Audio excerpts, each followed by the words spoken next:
बारिश में शादी। एक गांव में देवेंद्र नाम का व्यक्ति रहता था, लेकिन सब उसे धरिंदर देवेंद्र कह के बुलाते थे क्योंकि वो दरिद्र था, गरीब था। लोग उसे दरिद्रता का ब्रांड एम्बेसडर मानते थे। वो कहीं भी नौकरी की तलाश में जाता तो उसे कोई नौकरी हाथ नहीं लगती।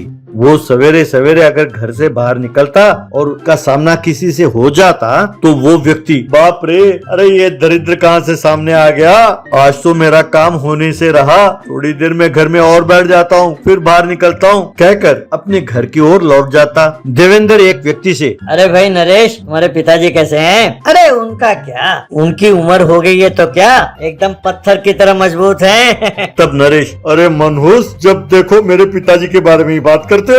तुम्हारे इस काली जुबान की वजह से कल ही मेरे पिताजी को स्ट्रोक हो गया और वो अस्पताल में भर्ती है। मनहूस कहीं के, दोबारा मेरे पिताजी के बारे में बात ना करना वरना तुम्हारी खैर नहीं, कहकर उसे मारा।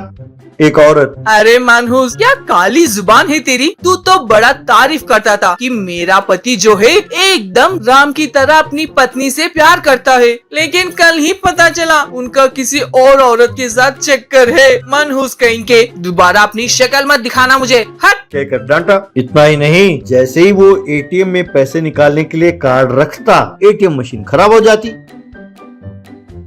तब उसके पीछे जो खड़ा रहता उसे बहुत गुस्सा आता। एक औरत, मैं पहले ही जानती थी कि ये मनहूस आया है तो कुछ ना कुछ गड़बड़ तो होगा ही, और जैसे मैंने सोचा वैसा हुआ, अब एटीएम खराब हो गया। हट, मनहूस कहीं का। इन सब बातों से देवेंद्र बहुत दुखी होता था। वो सोचता, ये क्या, सब मुझे क्यों डांटते हैं? मैंने क्या गलत किया है? हर बात पे मुझे डांटते हैं। यूं दुखी होता था।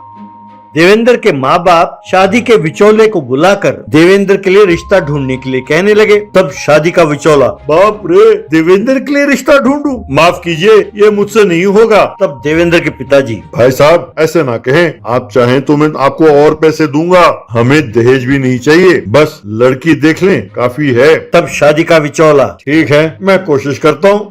पड़ोसी गांव में रामचंद्र नाम का एक गरीब आदमी रहता था।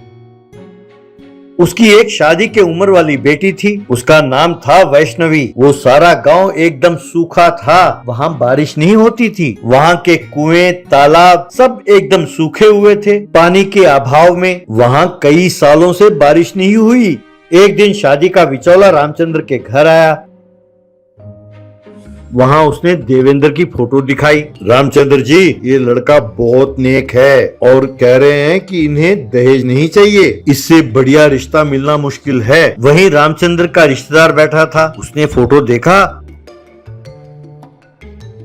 और कहने लगा, बाप रे, अरे ये तो इसके गांव में बहुत मशहूर है, इसे सब मनहूस कहते हैं, क्योंकि इसे कोई लड़की देने के लिए तैयार नहीं है तो ये दहेज लेने से मना कर रहे हैं। भाई रामचंद्र, एक बार सोच लो। तब रामचंद्र, मुझे थोड़ा वक्त दीजिए, मैं हमारे स्वामी जी से पूछ के बताता हूँ, यूं उसने कहा विचोले से। बाद में वो उस स्वामी जी के पास गया जिससे हमेशा वो अपनी समस्याओं का हल निकालने के लिए कहता। रामचंद्र ने देवेंद्र का फोटो स्वामी जी को दिखाया और सब बात बताई। स्वामी जी, इस लड़के का फोटो देखता हूँ तो मुझे लगता है आजकल ये बहुत तकलीफ से गुजर रहा है, लेकिन बहुत जल्द इसकी किस्मत बदलने वाली है। इसकी ये सारी मुसीबतें दूर हो जाएंगी और अच्छे दिन आएंगे। इसके कारण गांव का भी भला होगा, इसलिए तुम ज्यादा ना सोचो, अपनी बेटी की शादी इसके साथ करा दो। रामचंद्र, धन्यवाद स्वामी जी, आपने मेरा मन का बोझ हल्का कर दिया। तब स्वामी जी, लेकिन एक बात का ध्यान रहे, इसकी शादी में बहुत सारी अड़चने आएंगी, लेकिन तुम्हें बिना डरे शादी को हर हाल में संपन्न करना होगा। हरिओम तत्सत, कहकर उसे आशीर्वाद दिया।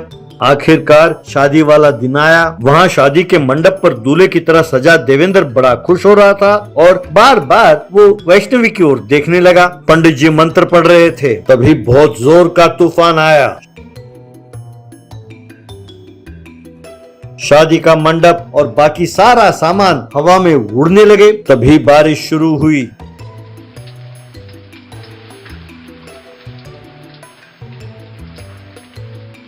देखते ही देखते गांव में बाढ़ आ गई।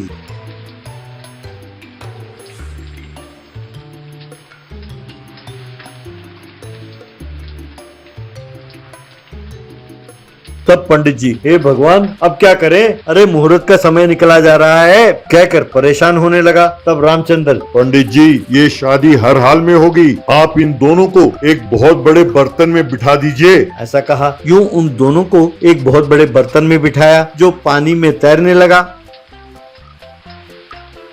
पंडित जी पानी में खड़े खड़े मंत्र पढ़ने लगे। दोनों ने अपने गले के हार बदले।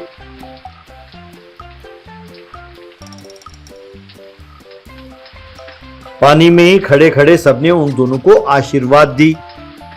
बाढ़ की वजह से उस गांव के तालाब भर गए, कुएं में पानी भर गया। ये देखकर गांव वाले बड़े खुश हुए।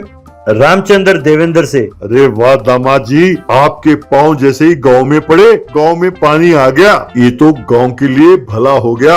आपके कारण कई सालों से सूखा पड़ा हमारा गांव फिर से हरा भरा हो गया। तब देवेंद्र खुश होकर, इतना ही नहीं बाबूजी, मुझे एक बहुत बड़े कंपनी में नौकरी मिली है, ये देखिए मेरा अपॉइंटमेंट लेटर। यूं कहा तो सब घर में बहुत खुश हुए।